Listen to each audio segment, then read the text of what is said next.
I like the intimate setting here a lot, and I hope that I can give you a couple of good ideas and that we can have a bit of a conversation since it is so small and intimate.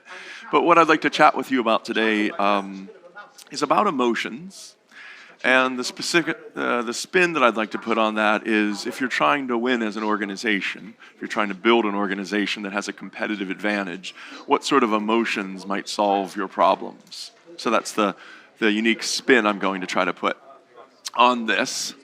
Let me start off by telling you about this hedonic treadmill if you haven't already heard about it. How many of you have heard about this thing called a hedonic treadmill? Can I see it? Okay. When I first learned about this, it blew up my brain a little bit. So, maybe it'll blow up your brain right now.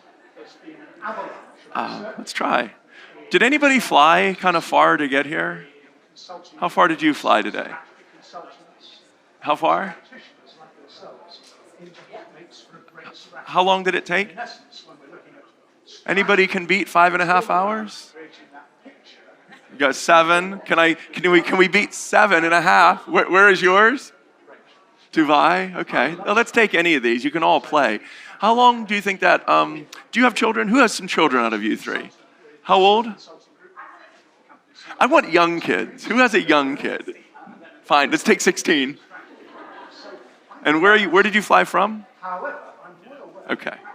So if you're coming from Saudi Arabia, how long would that trip have taken in 1900?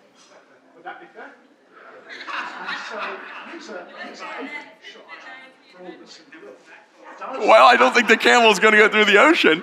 I think we're talking a camel to the coast, and then I think we're talking a big boat, but maybe a month.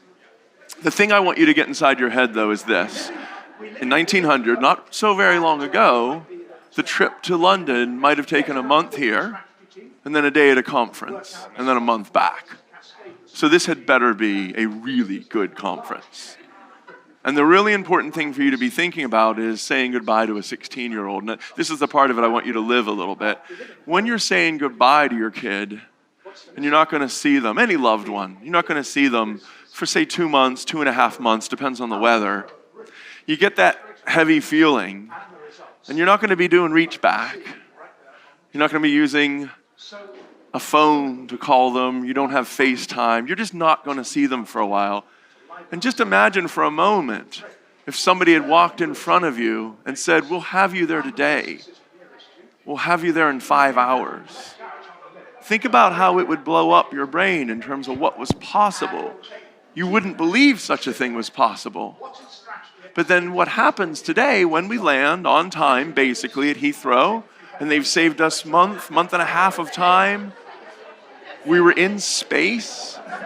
They were serving us coffee. When we land, do we thank British Air? Do we fall to our knees? Or do we complain about the coffee?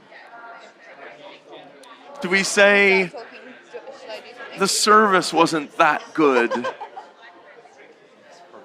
Take this somewhere? Exactly. This is the problem.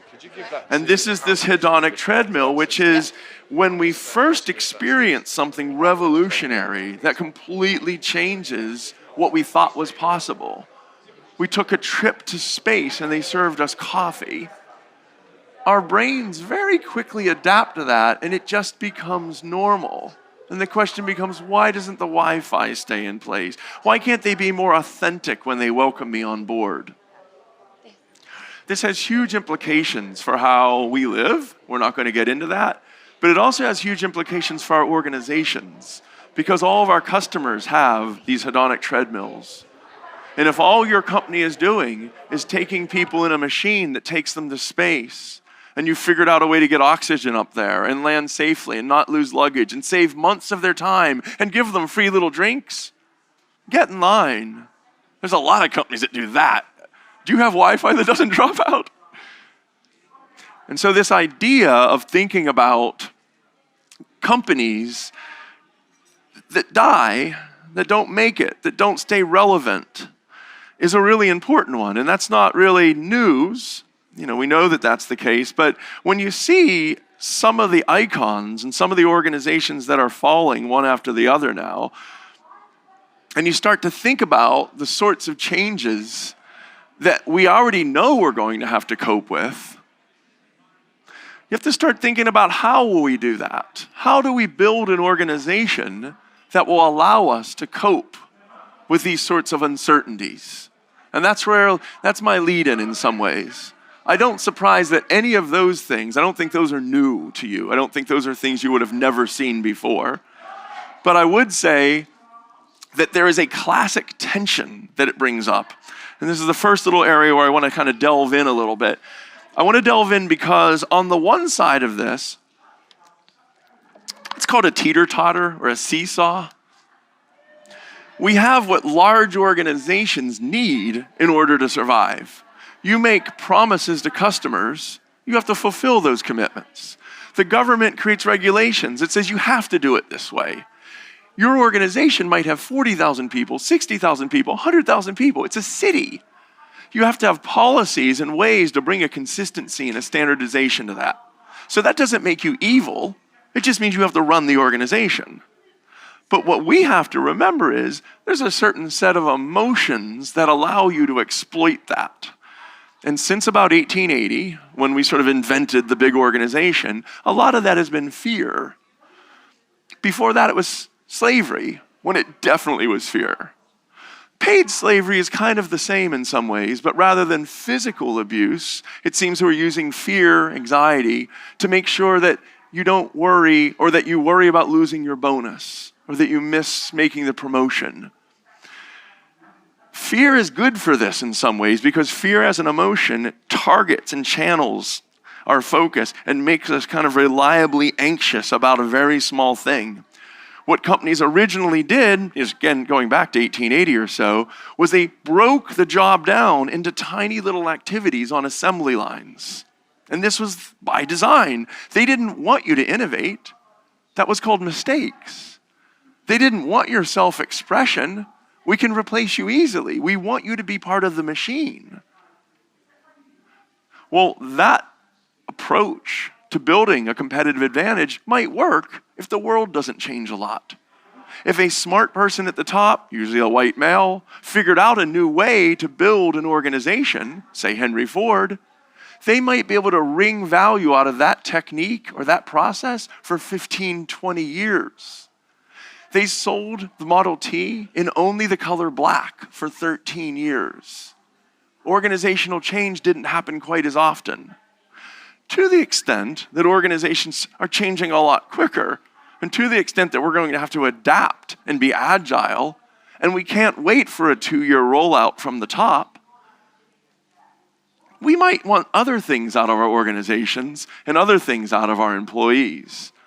So to the extent that we would like them to bring their own creative ideas in and try to use them on the ground, if we want a whole army of innovators who are all trying to solve little problems on the fly, if we're looking for agility and not top-down transformation, this might start to imply a different sort of emotion that's needed.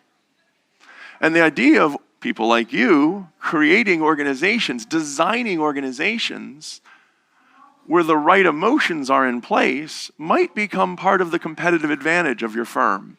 So I'm going to share with you a couple of studies that I think you'll find interesting and compelling, a couple of tips around some organizations and things they've done that you might steal. You might be able to go out and try some of these ideas. And I'm trying to put that all in the context of building an organization where you are able to adapt and adjust more quickly. I've got a little video I would like to share with you right now. I'm not going to say that KLM is the best organization in the world. I think they're a fine organization. They're a very large and traditional airline out of Schiphol Airport.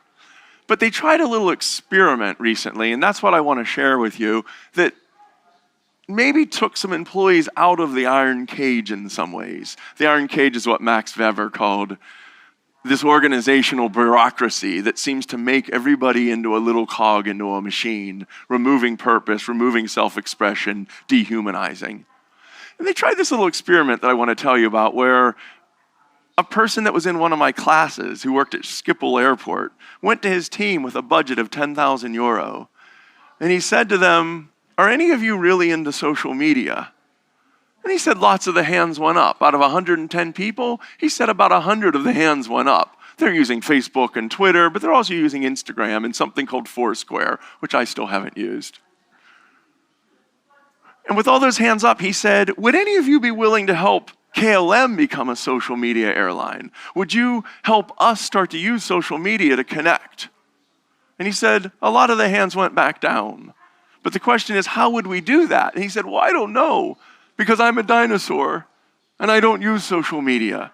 And I don't even know how to tell you to do something, but I'm looking for you to help. And so 9 of them decided to help. And I want to share with you a little video that shows these 9 people kind of running around. And as you're watching it, I want you to think about not all creativity, all self-expression, so that there's no rules and policies and controls. The airline industry is one of the most regulated industries. We know there's a lot of regulations that you have to do by law.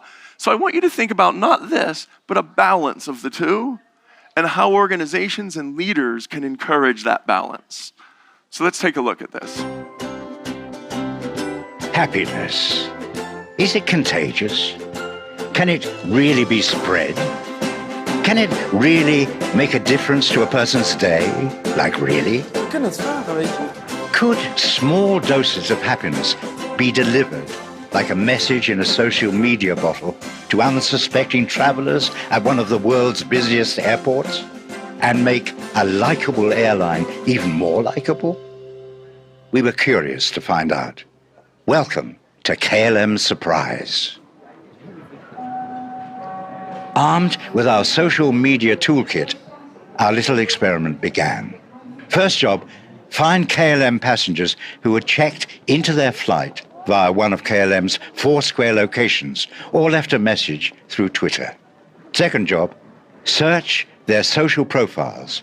Get to know them as well as you can. To think of a personalized gift. Omdat zij een heel sportief iemand is en een weekend Rome gaat doen, dan is het misschien leuk als we haar zo'n Nike Plus bandje geven. Nothing fancy, like a house or a sports car.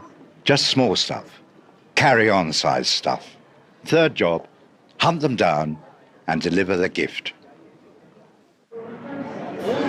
100% zeker dat het er is, want ze kreeg net een bericht, denk ik. Ik hoorde haar KLM zeggen. Goedemiddag. En je liet ons weten via Twitter dat je met ons reist vandaag. Ja. Dus we hebben een kleinigheidje voor je gekocht. Nou, wat leuk. Maar Twitter al niet goed voor is. Hier loopt hij. Hoe heet je? Hoi. Hoi. Dag. Pim, dag. Pim, je hebt laten weten dat je met ons vliegt vandaag naar Washington. Ja, dat klopt. Dus we willen je verrassen met iets, een kleine aardigheid. Dus we hebben een tegoedbon voor je van €15 om apps te downloaden. Dat is leuk, dankjewel. After several weeks of handing out little gifts, a few things became apparent. In the age of social media, doing something that creates a real smile on somebody's face is much cooler than attaching a smiley face. But most importantly, it seemed that indeed an airline could use social media to both surprise and make a small difference to a passenger's day. And we're not just guessing, we know, because they told us, and their friends, massively.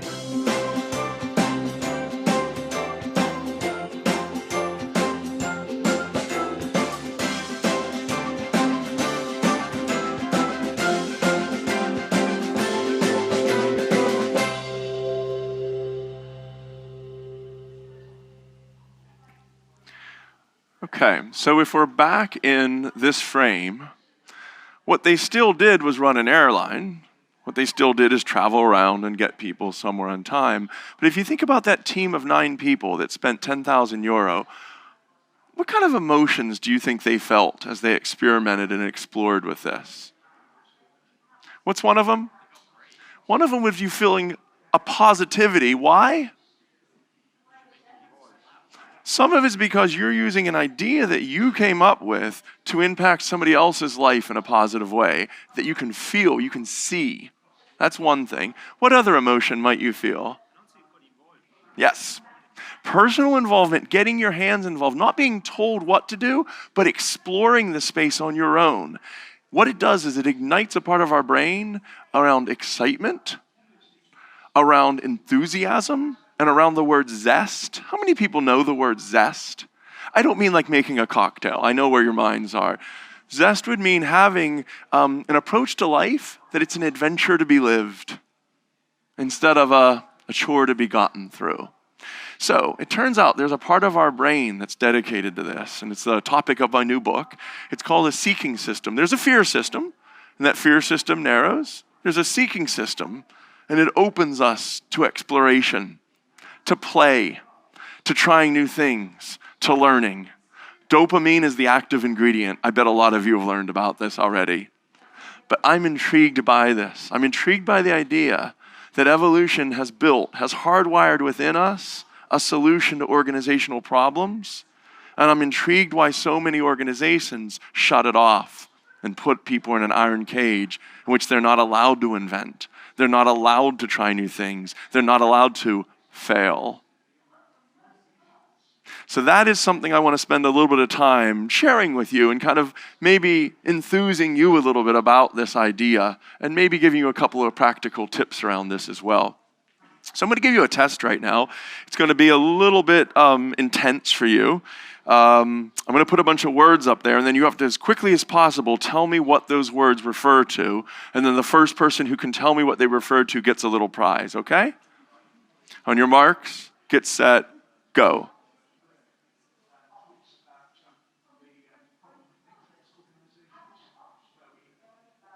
Anybody? Thank you. Thank you. Let's hear it for her. It's the lyrics to Don't Stop Believing. And your prize is, I would like you to come up and sing that. Would you be... Oh, really? If I made you do that right now, if you had to do that, what emotion would you feel? Fear and anxiety?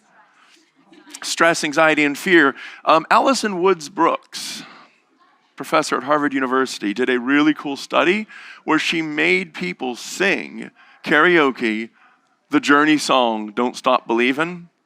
She had them come into a lab, and they had an audience, and they had to approach the audience with a mic, and they had to sing it. But just before they walked on the stage, they were instructed to do one of two things. They either had to say, I'm excited, or they had to say, I'm anxious. That was the only manipulation. Everything else was the same. And then what happened is they used the Karaoke Revolution Wii software to judge how well they did. Did they hit the highs? Did they hit the lows? Did they get all the words right? It judges them. How many have used this software before? Yeah, man. Could you do this right now? You could own this. I love it. So what they did, this is published in the Journal of Experimental Psychology, what they did is they looked at how did the people in the anxious category perform and how did the people in the excited category perform. And in the anxious, it judged them to be 53%, which wasn't too bad. It was 81% in the excited. Large, statistically significant, substantial differences. So she said to herself, oh, well, maybe this is just because it's singing. Maybe emotions affect the voice box. Maybe confidence is more important. So let's try maths. So she got people to take an actual intense math test on the computer where there were right and wrong answers. And it wasn't about how well your voice performed. And once again, right before the test, half said, I'm excited, and half said, I'm anxious. And once again, statistically significantly substantial improvements in maths. And she did a third study in public speaking, where people had to give a speech and then be evaluated by an audience without knowing what condition they were in. And once again, the ones who said, I'm excited, scored higher on compelling, interesting, and would like to hear more. So we're starting to see that excitement, which is just a different reaction to stress, it's the same physical environment, it's the same behaviors, it's the same audience. If you see it as exciting, it's a different emotion than if you see it as anxiety. So we took these ideas. I have a PhD student, Anna Steinhager. She had a really, really interesting proposal, and we gathered this data, and I was just loving these results. So I wanted to share. I've actually never shared these results with anyone before, so you actually are the first people to see them. We've just submitted this to the Academy of Management Journal. But let me tell you, we went into these banks, looked at 821 retail bank managers, and we gave them little scenarios that are the types of real-life events they have to respond to. So here's one of them. You're going to need to present a product option to an important client. Different options. Some of them are more profitable than others. The bank is approaching year end, and you need a big push in order to make a top ranking among your colleagues because it's a competition, you know. Everybody saw that. And then they got a list of answers, behaviors that they could choose. And some of those were just nice, standard, middle-of-the-road ideas, like present all options to the client. Some of them were quite creative and interesting, like call one client and do this snowballing to see if they could introduce you to other clients. And other ones were very creative but unethical. They were actually illegal, and the bank managers, their bosses, said, no, we definitely would not want them to do those. Those would be profitable, but we would be sued. So we just gave them those different options. And then, right before we had them choose, half of them we said, oh, by the way, if you do achieve a low ranking, you're going to lose your substantial bonus.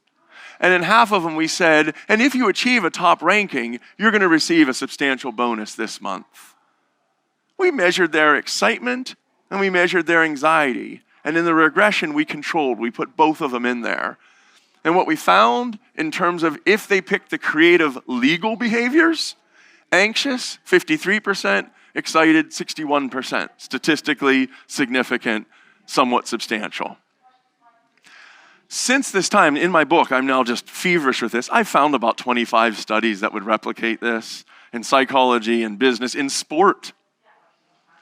Psychology of anxiety is different from the psychology of excitement. Very briefly, because I don't want to bore you with the details on this, I just want to kind of share with you a little bit more about what are the emotions and what are the knee-jerk physical manifestations. So to the extent that what you're feeling, she's feeling kind of segregated, maybe ostracized, the feeling you would have would be threatened, anxious, and worried. The action tendency is you narrow on the threat. What is it that's making me anxious? You have a hard time thinking about other things. And if it comes from within your group, you conform. And there is a whole science on this. It's called affective, as in emotions, neuroscience. So there would be books published about this notion of conforming when the threat, when the fear comes from within, is a really reliable behavioral tendency. Over here, to the extent that you're feeling curious or excited or enthusiastic, this is maybe what we saw at KLM, the action tendencies are play, try new things, experiment, explore the environment. You don't have to try to do it. I think that's the key point. It's not the prefrontal cortex where you say, I should play. It's more your body wants to play. You see the world through experimentation glasses. I'm really turned on by this because I think this might be in our remit. I think that this might be something that HR leaders, that organizations can be in the business of priming. So that's what I'd like to spend a little bit of our time going to right now. It's basically, how would you activate this seeking system? How would you activate this exploration biology? I think that's a really interesting way for you to think of it. It's not the psychology of change and the psychology of resistance. It's the biology of change and the biology of exploration. How do you trigger that part of the brain? Oh, so what are they? Number one, these are the 3 sections in my book. One is we're going to emphasize unique strengths, interests that you face, that you have, that you are able to do. Like at KLM, notice they didn't say all of you have to use social media. It's part of your KPI now. What they said is, does anybody want to? Is anybody curious? Is that exciting to anybody? They let 9 people lead a charge and do some quick tests and prototypes and gather data. It's a very different way to go about change. Second one here is get people experimenting, prompt their curiosity, prime them to go and learn. I'll give you some examples of that in a moment. I think we saw that at KLM as well, though. They gave them 3 weeks, €10,000, try something out. And then the last one here is this notion of a purpose, of feeling that I can see my impact on others. It's very much where you went right off the bat. It's when you can do something that somebody else responds to you, be it flipping burgers or providing service as an airline person. When you can see somebody giving you that gratitude or that excitement to you, you feel that it changes your emotional state. So let's see how much time I have, and let's see how much of this we can make it through. Good. I'd like to start with a study then. This study, I want to tell you my co-authors. There's a fabulous researcher named Julia Lee, and she came out of Harvard, and she just got a job at University of Michigan. She's the primary on this. Francesca Gino is another co-author on it, and she's still at Harvard. So I just wanted to tell you that. We did this study where we had all these executives coming into the Kennedy School in Boston. And as they came in for this pretty intense program where for 10 days, they came together, they didn't know each other, they're all government leaders. For 10 days, they were drip-fed information about a norovirus that was attacking Boston. Twitter, and they got newspaper articles, and they had to put together an assessment of the threat, and then they had to propose a way of handling the threat. And they're from all the different walks of government. So it was very realistic. And we did a little experiment where they all did that exact same thing, but half of them we did something very interesting to before the class started. We went out to their social network, and this is something that Tom and I are doing right now. Tom's at KPN in the Netherlands. We went out to their social network, and by that I mean college professor, old boss, mom, a sister, a high school buddy. And we had those people write stories about when they saw this person at their very best. When did they have the most positive impact on other people? So many of these people would have gotten 30 stories. Some were one paragraph, some were only 2 sentences, some were a whole page. They were personal, they were visceral, they were emotional. And we gave these reports to half of the people before they even met as a team. Obviously, we highlighted their best self. We highlighted their strengths. We showed them, here's who you are when you're at your best. Here's how you can have an impact on other people when you're your best. And then the other half, we did it the last day. We did it when the program was over. So that's a gorgeous experimental design to be able to test, same routine, what's the effect of priming that best self? So what we learned is, first, we asked them at the end of this 10 days, how creative did your team let you be? Did they listen to your experiences? Did they look at what you could bring that was unique? And we found that statistically, significantly, and substantially, people that got the best self-implementation were more likely to say yes to this. But even more convincing is we had a panel of judges, very senior, a lot of them were actual politicians, actually coming out of government that did this for a living, and then government professors. And they watched each of the presentations, but they didn't know what groups were in what experimental condition. And when they judged them, we found statistically, significantly, and substantial differences of higher quality, both in terms of how good the ideas were, and how well they presented them as a team. They were both statistically higher when we primed them first with you at your best. Now, this tool, I've started a company now that does this, just to do the full reveal. I am so intrigued by this possibility because this doesn't cost much money. This is like doing a 360. It's just slightly different. It's only the positive. Instead of numbers, it's lots of words. And instead of, say, best and worst, it's only at the best. It's something you all could do.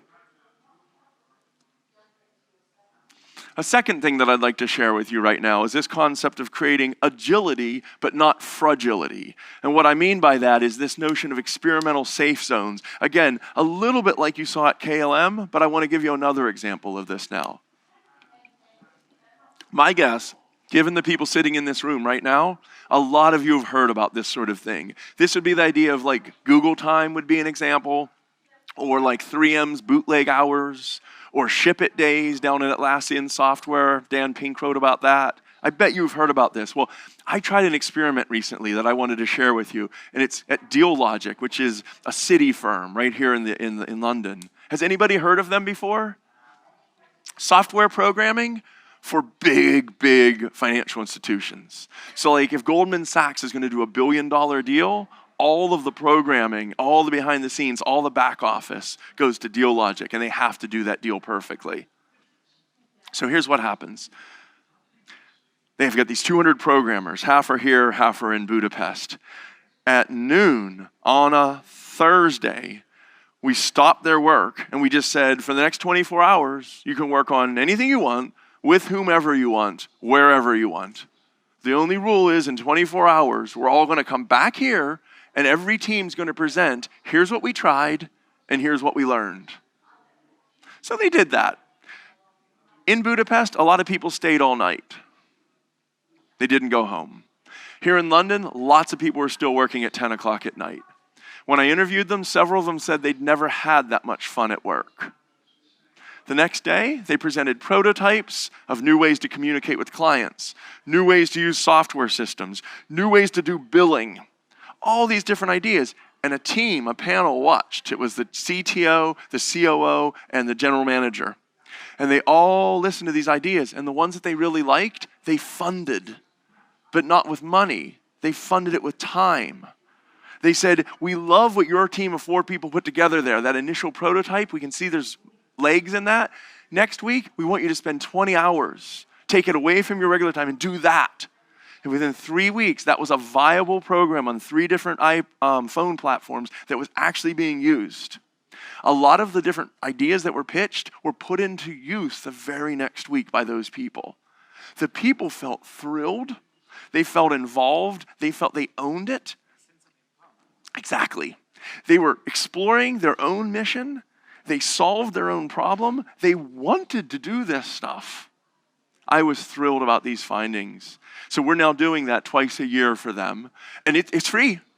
I mean, again, there's no money, there's no consulting that's really needed. It's a matter of having the theory that we need to create that excitement, that there's a part of our brain that's dedicated to that excitement, but we need to stimulate it. We need to activate that. Do you reckon we have time for the last one? How are you feeling? Yeah, I think we're there.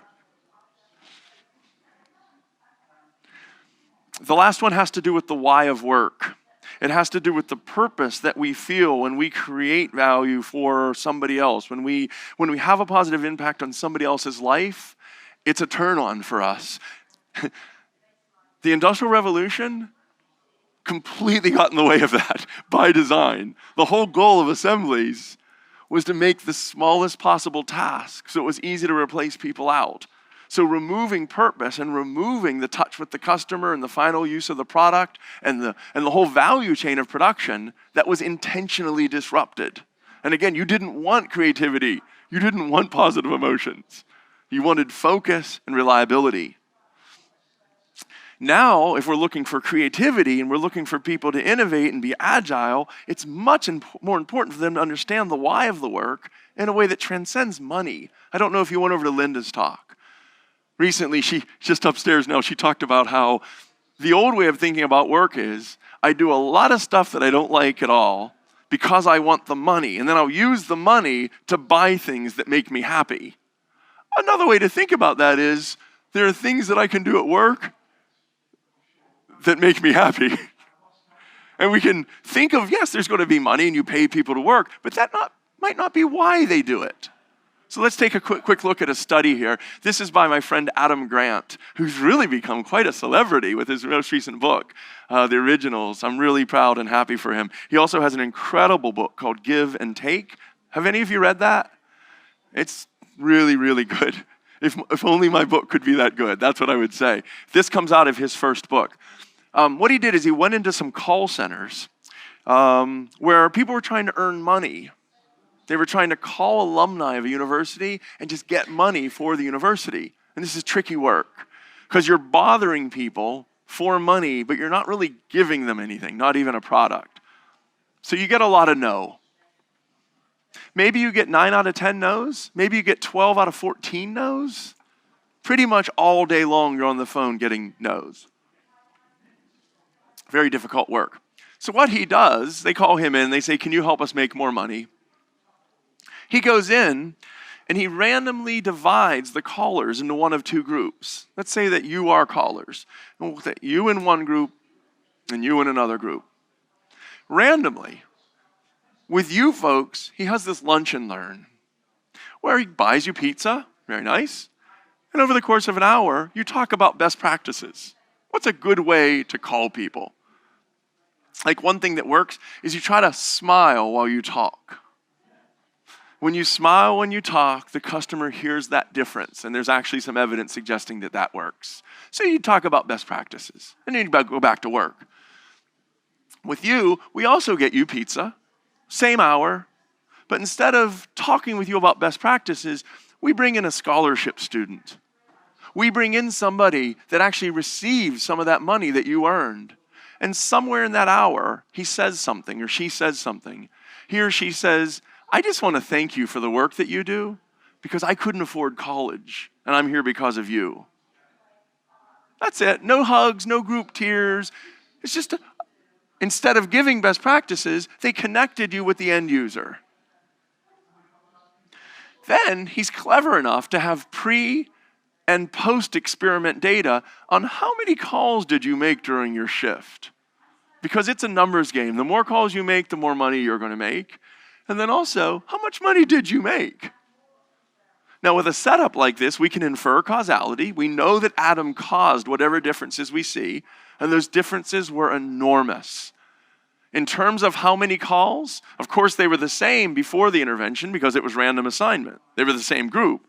After the intervention, they saw a difference of almost 300% more calls. In terms of the money, do you think they made 3 times more money? Let me ask you. You think yes, 300% more money. Does anybody think more than 300% money? Why might there be more than 300%? It turns out they made 3 times more calls, and every call was twice as likely to yield money. 600% more money. They didn't change the pay. They didn't change the incentives. They didn't get them better technology. They connected them with the end user.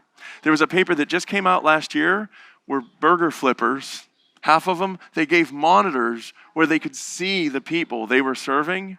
The food got statistically significantly better rated by the end user. They said it was better food. They were more likely to grill the eggs up fresh when they could see who they were doing it instead of grilling the eggs and waiting and letting them get overcooked. That was published in Management Science. Again, in my book, I just have so many examples of this. In study after study and after study, when we connect humans to the purpose or the end user of the why of the work, they get inspired to do better work. Life becomes a better place to live. And that's actually where I want to leave you. Ultimately, I don't see this as a business challenge. I see this as a humanistic challenge.